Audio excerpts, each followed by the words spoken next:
여러분 안녕하십니까. 누리피디입니다. 김문수 장관이 퇴임을 했습니다.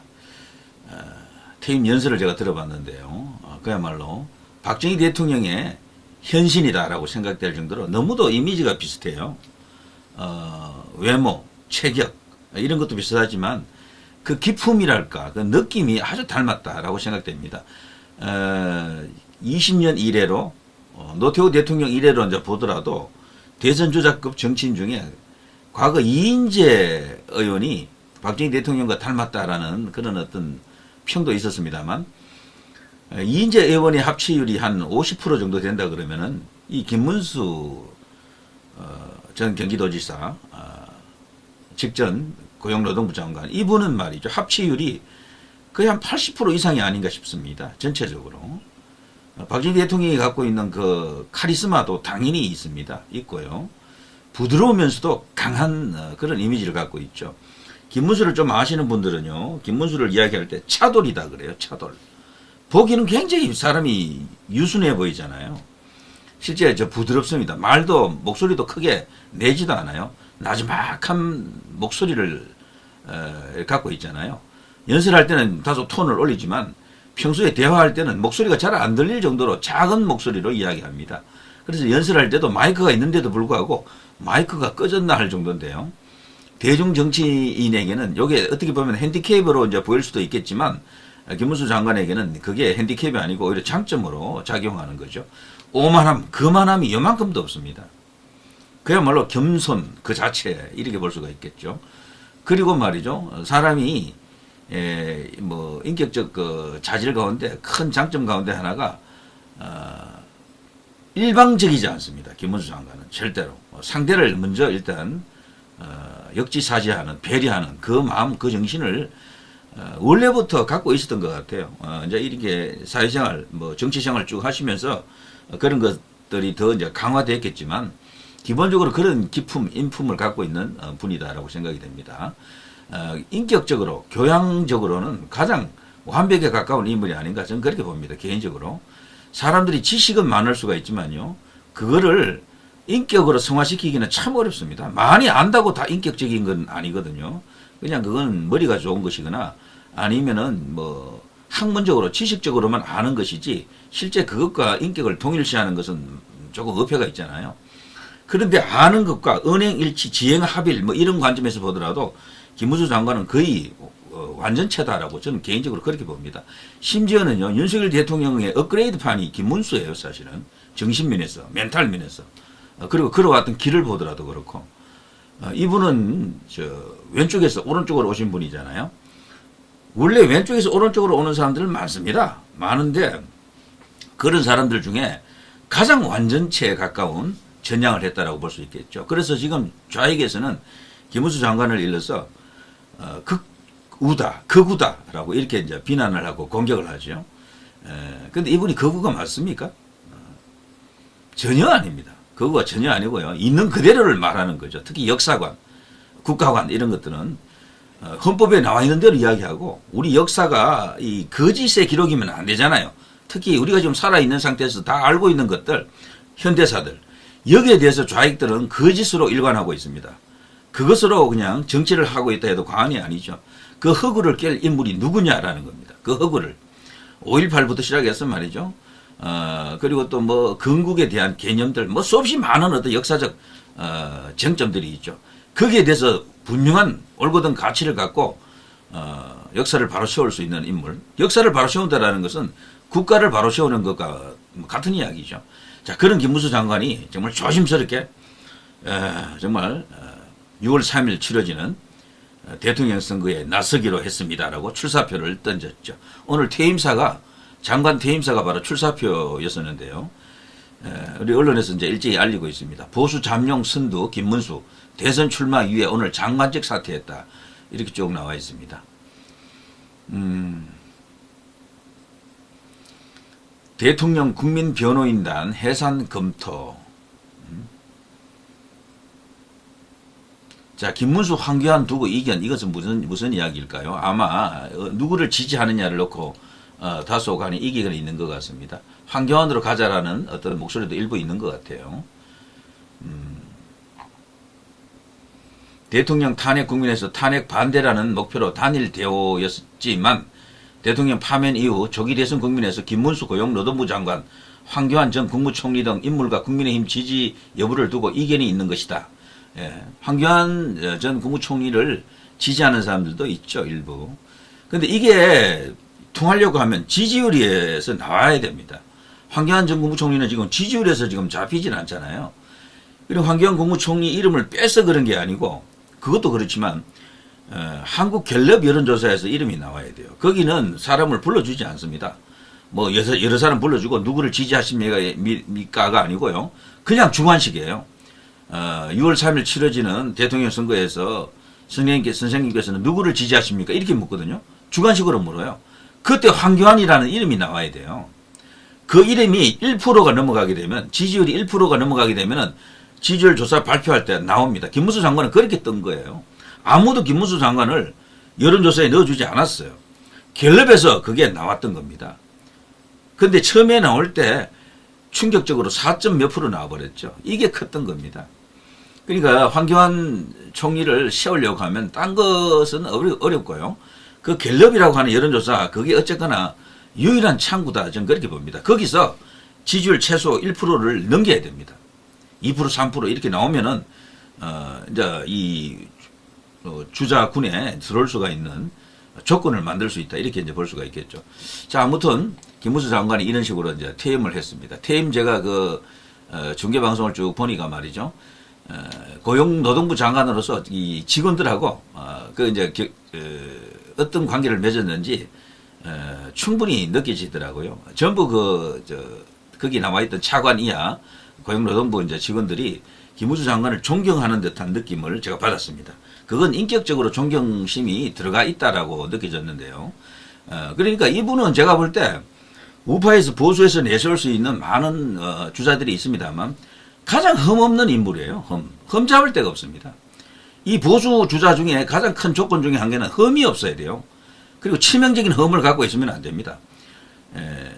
그런 면에서는 뭐 가장 완벽한 인물이다 이렇게 볼 수가 있겠죠. 네거티브 재료가 있잖아요. 저쪽은 이재명 같은 인간도 지금 살려놓고 계속해서 저기 지금 대통령 일부 전까지 만들어놨잖아요. 근데 좌익들은 네거티브 재료가 있어도 잘 안 죽어요. 특별한 경우에는 그게 대선 주자급이 되면은 막 그냥 지들끼리 그냥 그걸 에어쓰고 사고 감싸고 그리고 언론을 장악하고 있는 그런 측면이 강하잖아요. 언론의 영향력은 거기가 더 크다라고 볼 수 있는데 그런 힘으로 그걸 돌파를 한다고요. 근데 이쪽 보수 쪽은 안 그래요. 문제가 있으면 그냥 깨갱합니다. 그러니까 될 수 있는 대로 문제 없는 사람을 이렇게 뽑아야 되고 그런 사람을 대선 후보로 내세워야 되죠. 그런 면에서도 김문수 장관은 뭐 제일 낫지 않나. 제일 그냥 완벽한 어떤 그런 조건을 갖고 있지 않나. 청렴이라는 측면에서 자신의 도덕적 결함 이런 것은 하나도 없습니다. 완전하다라고 볼 수 있고요.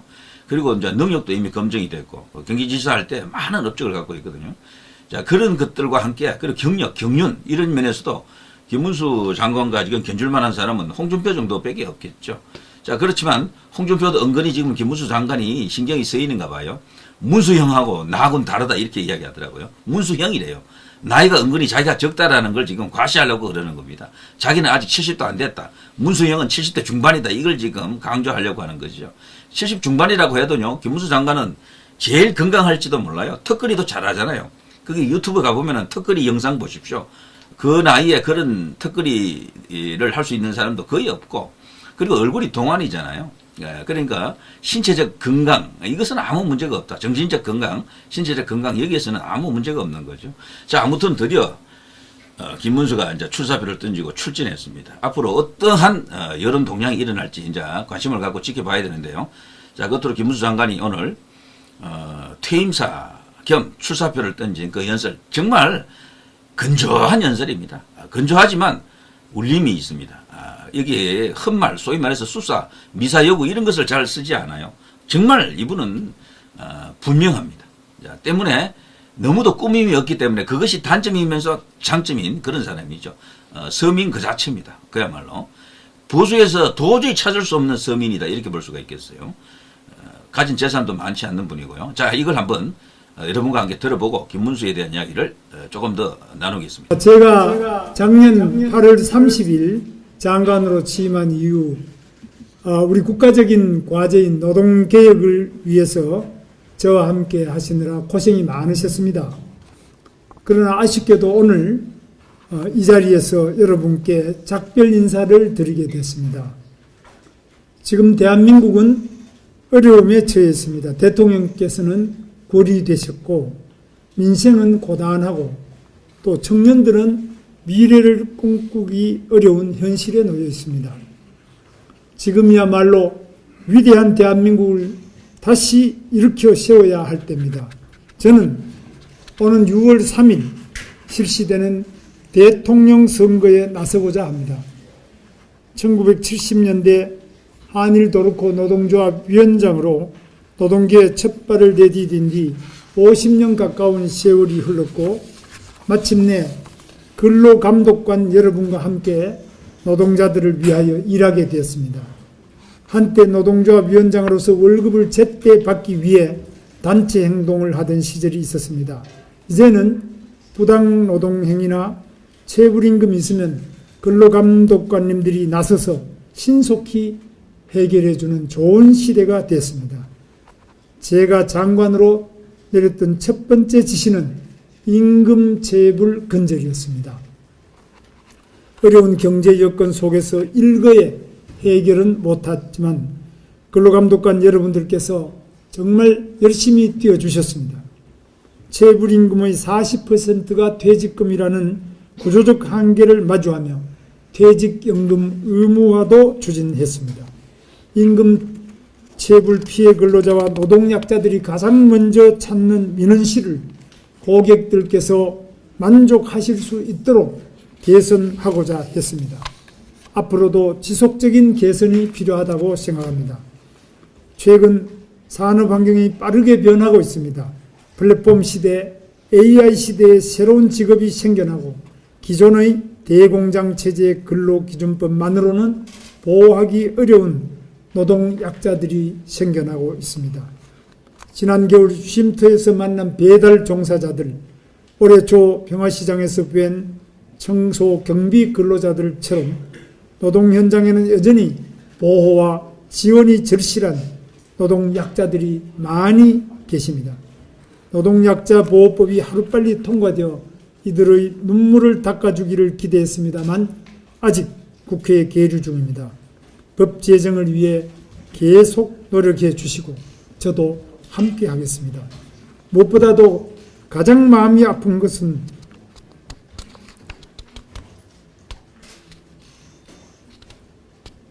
청년 취업이 어렵다는 현실입니다. 간담회, 훈련회장, 채용 박람회 등 다양한 자리에서 많은 청년들을 만났고 그때마다 무거운 책임감을 느꼈습니다. 취업성 청년은 50만 명을 넘었습니다. 대학을 졸업하고 또 취업하지 못해서 꿈을 펴지 못하는 청년들이 여전히 많습니다. 이런 현실을 마주할 때마다 가슴이 아픕니다.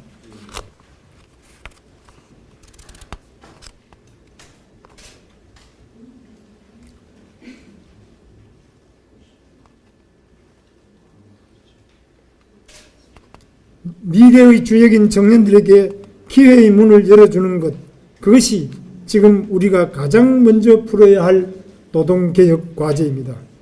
이는 고용노동부 노력만으로는 어렵습니다. 모든 경제주체가 함께 나서야 합니다. 계속고용은 기업의 현실에 부합하면서도 미조직 상태의 한계선에서 취업을 원하는 청년들과 조화될 수 있는 방향으로 균형 있게 추진하고자 했습니다. 앞으로도 이분들을 위하여 여러분의 지혜를 모아주시고 힘을 보태주시기 바랍니다.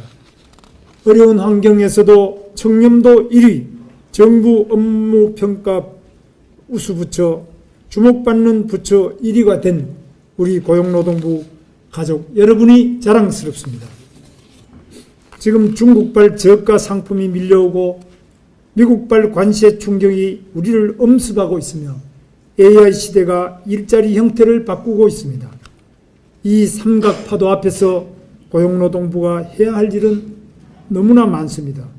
그럼에도 불구하고 여러분을 떠나야 하는데 제 마음은 매우 무겁습니다.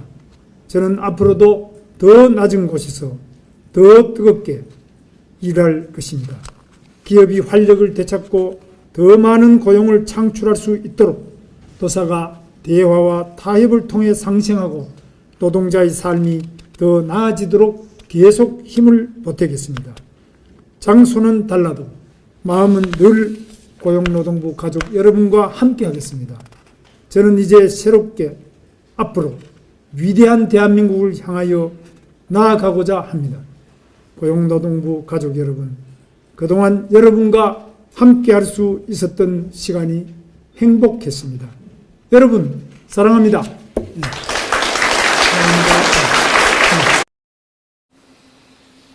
네, 보신 소감이 어떻어요?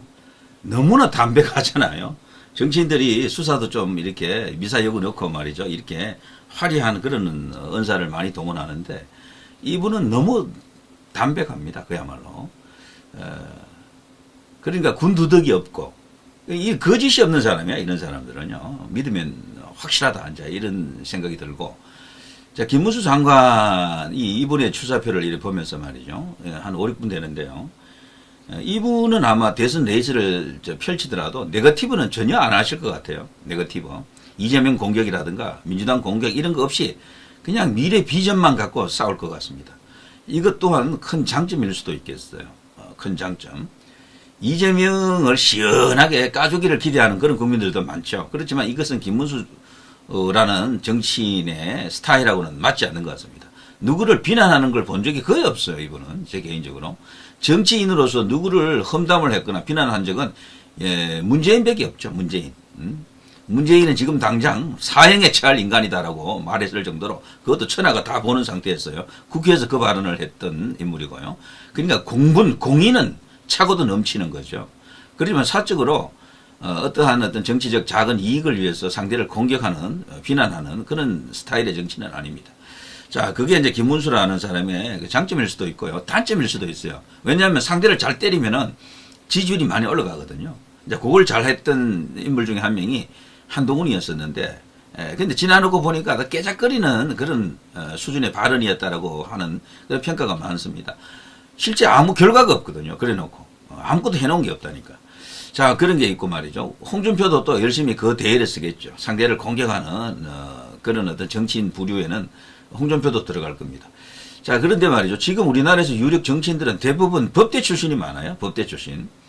검판사 출신들, 뭐 주로 이제 검사 출신들이 좀 많은데요. 그리고 변호사 출신들. 이제 그런 사람들이 자연스럽게 정치로 몰리는 게 이해가 되긴 해도요. 너무 지나쳐요. 우리나라는 지금. 저는 이 경제를 좀 잘 아는 사람들, 경제와 행정, 국가와 기업을 이렇게 묶어낼 수 있는, 그리고 국민 삶을 진짜로 질적으로 개선할 수 있는 그런 사람이 나와야 된다고 봅니다. 그러면서 국민 통합으로까지 나갈 수도 있는, 그 연장선에서 자연스럽게 국가적 문제를 해결해 나가는 그런 고도의 정치력을 가진 사람이 이 땅에 태어나야 대통령이 되어야 한다고 생각합니다. 정치력이 정말 중요합니다. 최근에 보수 대통령들은 다른 문제는 없었어요. 방향도 옳았고 뭐 능력도 다들 뛰어났다고 생각합니다. 그렇지만 일만 해서는 안 돼요. 대통령이라는 자리는 정치를 정말 잘해야 됩니다. 정치의 정점에 있는 존재가 대통령이거든요. 근데 그 정치를 제가 볼 때는 포기한 것이나 다름없었다고 생각합니다. 다들. 박근혜 대통령도 다른 면은 다 좋았는데 정치가 없었어요. 사실. 이 윤석열 대통령도 정치가 거의 없었어요. 제가 볼 때. 당내 정치도 그리고 저쪽 야당하고 국회하고 관계되는 그 정치도 우리가 알고 있던 그런 정치가 아니었던 거지. 그것도. 그리고 그 정치는 분명히 공식적인 그런 내용만 있는 게 아닙니다. 사적인 그런 어떤 영역에서도 이루어질 것들이 많거든요. 정치. 저는 그런 것을 잘할 수 있는 인물이 과연 누가 있느냐? 저는 김문수 장관, 김문수 이분이 이제 그런 걸 잘할 수 있을 것이다라고 일단 보고 있습니다. 홍준표도 뭐 이런 쪽으로는 꽤 잘할 것 같아요. 그렇지만 관락과 노하우에서 어쨌거나 김문수의 순수성 그리고 저 고결성을 제가 인정해 드리고 있습니다. 자, 아무튼 이제부터 시작된 것 같습니다. 주사위는 당겨졌고요. 다른 흐름은 지금 무의미합니다. 지금 이 시점에서 윤복귀를 외치는 목소리가 일부 있지만 그것은 그야말로 그 작은 세계의 이야기입니다. 그 이상은 절대 나갈 수 없어요. 그래서 지금은 어쨌거나 이 대선 여기에 지금 올인할 수밖에 없고요. 그것만이 거기서 이겨야지만이 윤 대통령도 지킬 수가 있는 겁니다. 그러면서 대한민국의 정체성 국가를 지킬 수가 있다라고 볼 수가 있겠죠. 다소 좀 냉정할 필요가 있습니다. 안 되는 일과 되는 일을 분명히 골라서 해야 됩니다. 안 되는 일, 가령 말이죠. 가능성이 0.1%도 안 되는 일에다가 매달린다라는 것은 말이 안 되잖아요. 그래서 희망 고문도 적당히 하는 게 몸에 보약이 되겠죠. 자, 김문수와 함께 이제 달릴 앞으로의 2달입니다. 과연 이분이 최종적으로 대통령 선서를 할 수 있을까? 저는 가능성이 있다라고 봅니다. 이재명은 약점이 너무도 많고요. 그 약점을 파괴할, 그 약점을 공격할 수 있는 최적의 인물이 김문수입니다. 능력 대 능력. 뭐 같이 경기도지사 했잖아요. 딱 비교해보면 답이 나오고요.